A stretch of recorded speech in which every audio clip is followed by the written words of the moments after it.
যারা ভালোবাসা করে বিয়ে করে, প্রেম ভালোবাসা করে, তাদের মধ্যে গুরুত্ব থাকে না।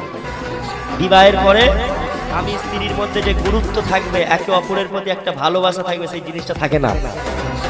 দুজন দুজনকে আগে থাকতে চিনে রেখেছে, তুই কেমন আমি কেমন সে জানি।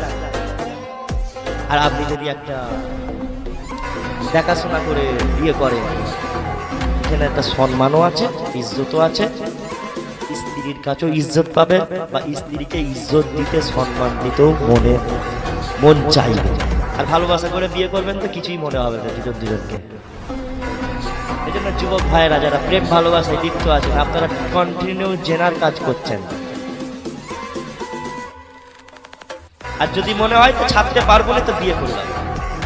যদি মনে হয় তো ওকেই আমি ছাড়তে পারবো না, খুব ভালোবেসে ফেলেছি, তাহলে বিয়ে করে নাও, তুমি তোমার খেলা করবে। তুমি যদি ঠিকঠাক ভাবে চলতে পারো তো ভালো।